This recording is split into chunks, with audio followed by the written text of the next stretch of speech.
Bonjour à tous, bienvenue dans la deuxième quotidienne de la grande semaine de Fontainebleau, ici au Grand Parquet où le cycle libre est terminé. Vous entendrez donc tous les cavaliers qui ont remporté le championnat Lionel Guérand-Hermès, le championnat Cheval Liberté et le championnat CWD qui réunit donc toutes les catégories de ce cycle libre. Mais avant cela, nous allons nous intéresser à ce qui se passe autour des carrières avec la juge Marie-Christine Joffre-Beaufils qui vient nous expliquer qu'est-ce que le juge de saut d'obstacle. Allez, la quotidienne numéro 2, c'est parti. Je suis avec Marie-Christine Joffre-Beaufils, juge amateur ici sur le CSO du cycle libre de cette grande semaine de Fontainebleau. Marie-Christine, bonjour, merci beaucoup d'être avec nous. Alors expliquez-nous en quoi consiste ce statut de juge sur cette compétition. Donc sur ce week-end on juge les cycles libres, donc, qui concernent des jeunes chevaux qui sont montés par des amateurs. C'est la différence entre les classiques, c'est avec des chevaux qui sont montés par des professionnels. Donc sur ce week-end, on a vu des chevaux qui sont qualifiés lors d'épreuves régionales, donc qui ont 4, 5 et 6 ans. Donc pour les premières années, soit des 4 ans, soit des 5 ans. Donc c'est des chevaux qui n'ont pas tourné en compétition auparavant. Sur les deuxièmes années, des 5 ans ou des 6 ans. Ou sur les troisièmes années, des 6 ans. Il y a donc plusieurs épreuves tout au long du week-end. Est-ce que vous pouvez nous énumérer celles qui sont particulièrement jugées ?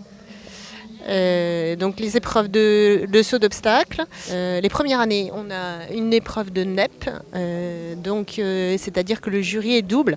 Il y a à la fois un jury qui va juger le parcours de saut d'obstacle pur, donc en application des règlements avec les fautes qui sont commises sur les obstacles, le temps imparti qui est respecté, et un jury qui va juger le style et le dressage du cheval. Et donc, à l'issue de cette épreuve-là, il y a un classement qui est déterminé, une note NEP qui est donnée. Et le classement final de l'épreuve pour la sélection, pour l'épreuve du lendemain, qui est vraiment la finale, se fait en combinant à la fois les pénalités sur les obstacles et le complément à 20 de la note qui a été donnée par le jury de NEP. Et puis il y a aussi des points de bonification qui sont obtenus sur les concours interrégionaux, c'est-à-dire que pour les parcours qui sont effectués sans faute sur les concours interrégionaux, les chevaux touchent des points de bonification qui vont se rajouter et donner la place définitive au championnat. Alors vous, ce week-end et plus particulièrement lors des finales de ces catégories 4, 5 et 6 ans qu'on a pu voir sur le terrain d'honneur du Grand Parquet, qu'est-ce que vous avez regardé plus particulièrement ? Qu'est-ce qui vous attire ? Qu'est-ce que vous jugez ? Donc moi je ne suis pas juge NEP du tout, donc en fait mon rôle ici il est juste de vérifier d'une part que le règlement est bien respecté par le cavalier et d'autre part de vérifier les fautes aux obstacles et le respect du temps imparti. Et éventuellement quand c'est une épreuve au chrono, puisque pour les chevaux un peu plus âgés qu'on va voir tout à l'heure, la dernière épreuve, la finale, se joue au chrono. Vous parliez donc des amateurs, cavaliers amateurs, ici sur le cycle libre, complètement différent de ce qui se passe en cycle classique. Et notamment, vous remarquez certainement des différences à ce niveau-là aussi. Quelles sont-elles ? Alors donc en fait la différence qu'on va voir surtout le week-end des cycles libres, c'est l'affectif qui joue, parce que souvent vous avez un cavalier qui est à la fois le naisseur, l'éleveur et le propriétaire du cheval. Donc ce qu'on voit assez rarement dans le classique, le cavalier qui est arrivé avec toute la famille, toute la bande de copains, d'où les trompettes dans les tribunes, les applaudissements. Donc il y a toute une part affective très importante qui joue dans ces épreuves-là. Et le fait que ici il y a des beaux cadeaux. Il y a un beau terrain, il y a des beaux obstacles, il y a des beaux cadeaux. Et on a vu de belles finales lors de ce cycle libre qui s'est terminé ce dimanche. Je vous propose d'ailleurs d'écouter les réactions des vainqueurs qui sont donc devenus champions sur le cycle libre. C'est un fils de Lando en fait, Lando avec une mère Katsu. C'est un cheval assez facile, il y a un bon équilibre, il est très respectueux. Il n'y a pas grand chose à faire pour juste une préparation classique quoi, en fait. Moi je préfère faire ce circuit-là de cycle libre pour les 4 ans qui n'est pas trop dur. Et par rapport au circuit des 4 ans qualif où là il y a déjà un peu de barre et ça tire un petit peu sur le physique. Surtout sur des chevaux comme ça qui ne sont pas encore finis, il y a encore un petit peu tendre. Donc voilà, non, c'est une bonne préparation, il a fait une bonne saison. c'est une selle français. Et donc son père c'est Niagaradel, sa mère c'est Amathildic par Argentinus, c'est le français. Alors ça fait vraiment pas beaucoup de temps que je la monte, ça va faire presque 2 mois là. Ah oui, elle avait jamais couru sur herbe déjà, quand je suis rentré elle voulait même pas galoper, enfin elle était vraiment très très surprise d'être ici. Plusieurs obstacles dont je lui montrais étaient là, ouf, j'ai jamais sauté ça quoi. Je sais pas comment on s'y prend, voilà, et j'ai quand même réussi. Sur le 1 déjà elle était très timide et après elle m'a fait confiance et c'est là où, elle fait très confiance au cavalier, il faut juste pas lui faire trop de blagues et elle est très bien. C'est une fille de Panama Tam, sa mère une Jalisco, donc c'est un cheval qui a de la force, et le grand-père maternel c'est Narcos, donc il y a beaucoup de force, malgré que ce soit une petite jument, elle a un galop d'un grand cheval, quoi. Cette jument on l'a achetée l'année dernière, pendant la saison son année de 4 ans, où elle a fait juste 4-5 parcours. Et donc moi je suis en amateur, donc je l'ai montée toute la saison pour la former en cycle libre. C'est une jument qui est froide d'abord à la maison, mais en piste qui vraiment est concours. Elle est très très respectueuse des barres, elle a envie, elle a un grand galop.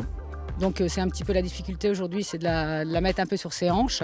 Mais il y a encore du travail, mais une jument tip-top. C'est une jument qui est par top tête d'une Géry, donc avec une mère Yves de Merzé derrière. On a acheté ça à l'élevage du Géry parce qu'on avait une bonne jument qu'on avait achetée pour notre fille et qui n'a pas fait l'affaire. Donc on a réussi à la revendre pour faire de l'élevage. Et en échange, on avait pris 2 poulains, dont Colombine. Hier, on est sans faute, on a 15 et 15 en note et on avait déjà 2 points de bonification de la finale régionale.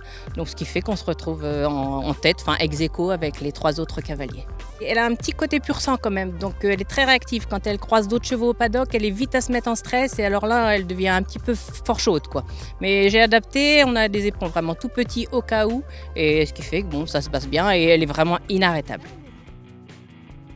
Tout d'abord, je l'ai eu lors de Noël 2016 et on a donc pris cette jument en demi-pension qui avait très peu été montée. Donc j'ai commencé, on a sauté quelques petits obstacles mais jamais de concours, à part des petits concours internes. Et donc on a repris les concours à partir seulement de mars-avril. Et donc voilà, j'arrive tout juste ici à Fontainebleau avec 9 parcours sur 8 faisables. Pour tout vous dire, je suis très surpris parce que c'était ma première participation ici et donc même sur le petit parquet, je termine premier hier. J'avais pas forcément l'impression d'aller très vite, mais en fait sur l'herbe on se rend pas forcément compte de la vitesse. Et donc c'était une très bonne surprise et puis je croyais encore moins arriver premier aujourd'hui. Elle est très courageuse, elle a toujours très envie, elle a énormément de sang, mais elle est parfois peureuse. Moi je suis cavalière à l'écurie de Bedon chez Monsieur Cournot, à Lubcourt dans le 54.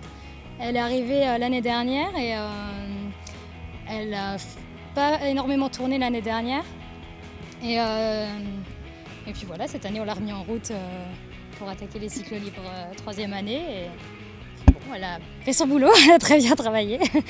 C'est sûr qu'on a toujours envie de jouer la première place, mais étant donné que c'est une jument qui est un peu verte et qui n'a pas trop tourné, on pensait faire une bonne expérience et essayer de faire au mieux, mais être première, c'est parfait. C'est une jument qui est volontaire, qui a beaucoup de respect, plein de sang, et puis avec son petit caractère de jument comme on aime. Ils ont donc 4, 5 et 6 ans, ont remporté cette compétition de cycle libre ici à Fontainebleau. Alors expliquez-nous, avec votre regard de juge, quelles sont les différences entre ces catégories d'âge ?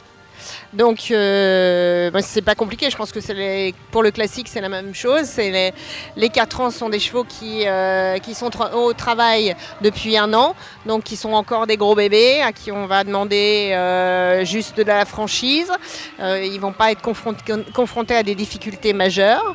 Et puis après, au fur et à mesure de la progression dans l'âge, les difficultés vont se rajouter et on va leur demander d'être plus dressés. Et d'être plus performants, d'avoir plus de moyens. Et dans ces différentes catégories d'âge que vous suivez depuis longtemps maintenant, puisque vous jugez depuis quelques années aussi, est-ce que vous avez vu une évolution ? Quelle est l'évolution de l'élevage français et donc de ces compétitions ? Eh ben, il y a effectivement une évolution que j'ai remarquée moi, c'est que il y a plus d'une dizaine d'années, au niveau des cycles libres, on avait des chevaux sans origine, beaucoup de trotteurs français parce que c'était des chevaux qui étaient faciles, et de plus en plus, on voit maintenant des chevaux avec des papiers connus, sinon prestigieux. Donc, on peut se dire que les amateurs investissent maintenant dans les souches, soit qu'ils exploitent, soit qu'ils font naître pour leur plaisir. Est-ce qu'on peut dire que le cycle libre finalement se rapproche un petit peu plus du cycle classique au fil des ans ? Oui, moi je pense, oui. Oui. De votre regard de juge en Oui, tout oui, cas, oui. c'est ce qui se passe. Et on le voit aussi ici. Merci beaucoup Marie-Christine d'avoir été avec nous. Je vous en prie. Nous avons vu aussi ce qui se passait en coulisses pour voir que ces chevaux-là, en effet, avaient un très bon niveau et qu'ils étaient bien aidés grâce notamment au maréchal Ferrand. Tout de suite, un reportage dans les coulisses de cette grande semaine de Fontainebleau.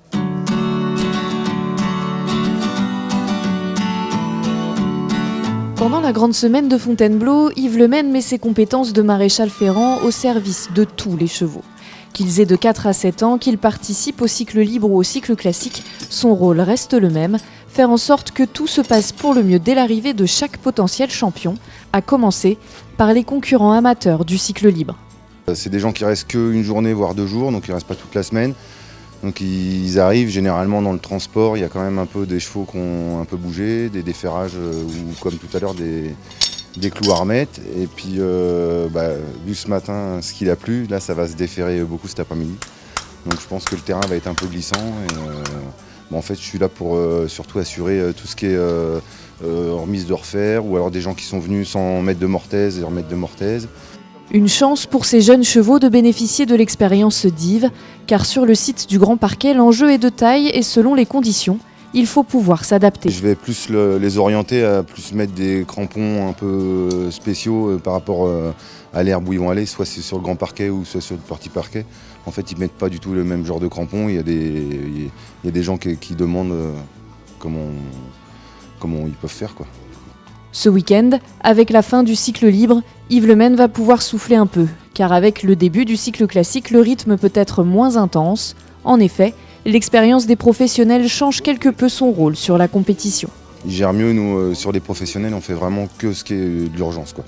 D'urgence ou des boiteries ou des chevaux qui ont déferré, qui sont mis le pinceau dans le pied. On met des plaques, on essaye que les chevaux ils repartent le lendemain surtout.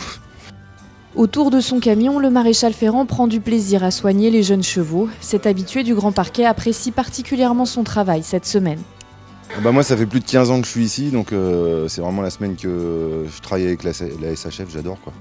Donc en même temps, c'est ma petite semaine de vacances et puis j'arrive à voir il y a quand même des bons chevaux qui passent ici, quoi. Moi, ça me détend. Je vais en faire moins que d'habitude, donc c'est un peu plus repos, mais au moins je vois des bons chevaux, quoi.